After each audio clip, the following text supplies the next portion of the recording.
INA Podcast.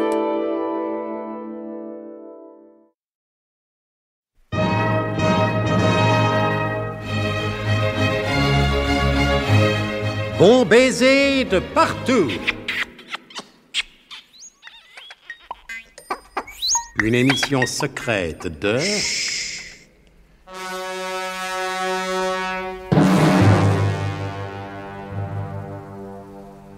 Donc, et personnellement je m'en réjouis, l'épisode précédent a marqué la fin de l'insolent triomphe de Zorbek le Gras. La douce Adèle de Yokohama s'est emparée de la goélette, la pas feignante à l'ouvrage. Zorbek et son inséparable complice Wilhelm Fermtag sont au fer à fond de cale. Le colonel de Guerlas n'est pas au fait de cette nouvelle péripétie et il vole vers Ondulera pour persuader le professeur Slalom Jérémy Ménerlach de ne pas céder au chantage de Zorbek le Gras, c'est-à-dire de ne pas lui livrer le secret du biglotron en échange de la douce Adèle. Le colonel ignore également que le professeur Ménerlach a répondu à ce chantage par un autre chantage. Il veut bien sacrifier Adèle si mademoiselle Truscott vient prendre la place laissée vide dans son cœur de physicien érotico-nucléaire. Certains esprits critiques s'étonneront que le chef d'un service de renseignement soit si mal informé par ses collaborateurs. Nous ne pouvons pour notre part que les renvoyer à la lecture de leurs journaux habituels, et ils constateront que le fait est beaucoup plus fréquent qu'ils ne le pensent. Après un vol sans histoire, le colonel de Guerlas débarque à Ondulera en compagnie de mademoiselle Truscott et du professeur Chilpéric de l'Introspect, qui a profité du voyage pour continuer ses séances de psychanalyse. Ravi de vous voir, mon colonel. Vous êtes là, mademoiselle Truscott? Qu'y a-t-il, mon révérend père? On dirait que vous n'êtes pas content de me voir. C'est vrai, ça. En fait, une tête. Non, mais mon colonel, je vous expliquerai. Oui, mais s'y compte bien, mon père. Permettez-moi de vous présenter le professeur Chilpéric de l'Introspect. Mon père. Dont les séances de psychanalyse me procurent le plus grand bien, en me permettant de retrouver mon légendaire équilibre assez compromis, après l'incroyable aventure survenue ici même à ce malheureux Nicolas Leroy-Lec. Et un équilibre dont vous allez avoir grand besoin, mon fils. Comme l'a dit je ne sais plus quel général 30 secondes avant la déroute totale, la situation est grave, mais non désespérée.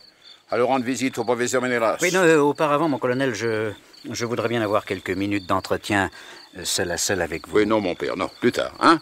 Le professeur Ménerlach est très susceptible. Il doit avoir les nerfs à vif après l'enlèvement d'Adèle. Pas lui donner l'impression de lui faire des cachotteries. Allons-y, mademoiselle Truscott. En revanche, il n'est peut-être pas nécessaire de vous montrer tout de suite. Mais mon colonel, nous en avons longuement discuté dans l'avion. C'est du passé, vous le savez bien.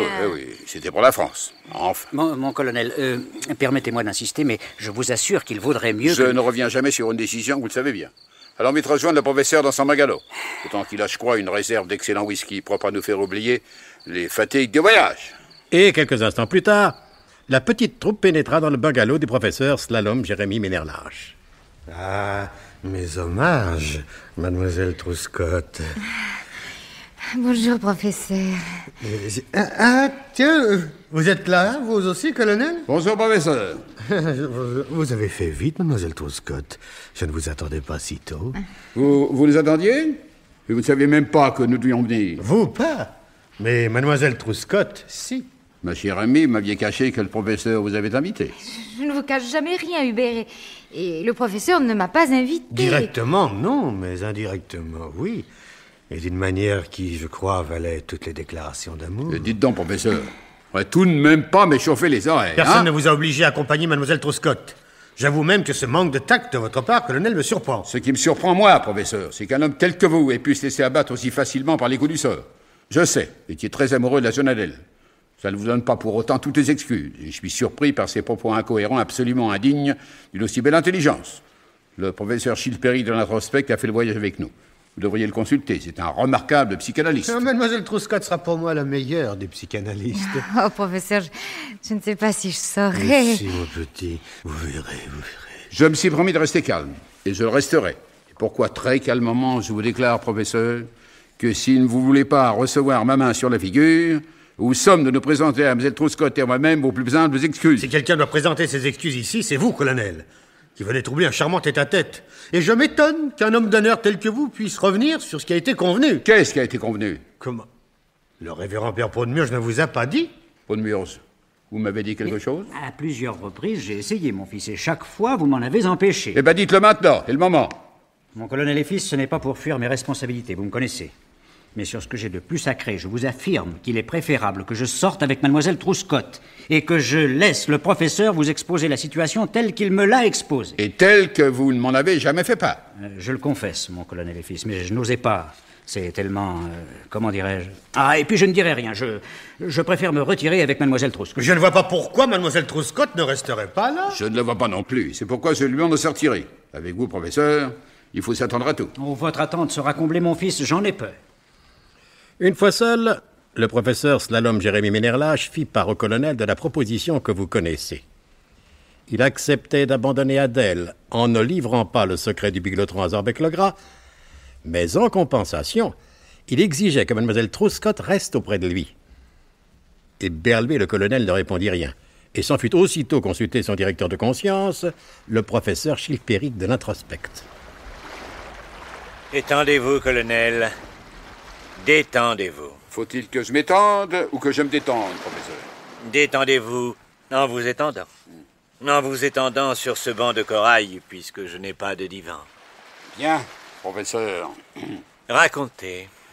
Eh bien, figurez-vous, professeur... Oh, et puis si ça ne vous fait rien, je ne vous appellerai pas professeur, parce que pour moi, le titre de professeur évoque aussitôt l'image de saligo et érotico-nucléaire. Ça vous fait rien que je ne vous appelle pas professeur? Appelez-moi Chilpéric et moi je vous appellerai Hubert, si ça peut faciliter les choses. J'aime mieux colonel, tout de même. Le fait que vous ayez répété à plusieurs reprises le mot professeur indique très nettement que vous êtes actuellement préoccupé par un professeur. C'est très fort, Chilpéric. Vous avez également employé l'expression érotico-nucléaire. Qu'entendez-vous par là? Quelle association d'images ces vocables présentent-ils à votre cerveau? Oh, des images pas très agréables. Je veux dire pas très agréables pour moi, car après tout, elles ne doivent pas être très désagréables pour le professeur. Vous venez là, colonel, de redécouvrir de vous-même la grande loi de la relativité d'Einstein. Ah, parce qu'il était cocu, lui aussi, Einstein. Probablement. Tous les grands hommes l'ont été. Chilpéric, je suis très malheureux. J'aime la France, j'aime le biglotron, et j'aime mademoiselle Trousscott. Lequel des trois risque de vous tromper? Tous les trois, j'en ai peur. Mademoiselle Trousscott regarde avec des yeux de braise celui qu'elle appelle son grand vilain méchant voyou. Le biglotron est complètement démonté. Il n'est plus actuellement en état de marche contre la France. Je ne suis pour elle que le colonel de Guerlas, alors que depuis longtemps je devrais être le général de Guerlas. Et vous l'êtes vraiment? Comment ça, je le suis? De Guerlas. Excusez-moi, mais dans la psychanalyse, nous procédons toujours par association d'idées et de mots, et nous ne dédaignons pas plus les calembours que les honoraires élevés, c'est évident. De sagesse. Nous y voilà. Vous êtes presque guéri, et de vous-même, vous avez trouvé la voie de la sagesse. C'est 25 000 francs, colonel.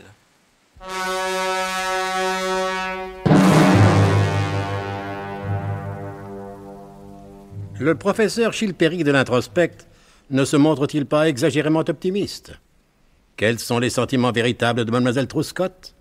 Vous l'apprendrez en ne manquant pas de vous mettre à l'écoute des prochains épisodes, et même des suivants, de notre grand feuilleton d'espionnage et d'introspection psychologique, Bon baiser de partout. C'était Bon baiser de partout. Une émission secrète de...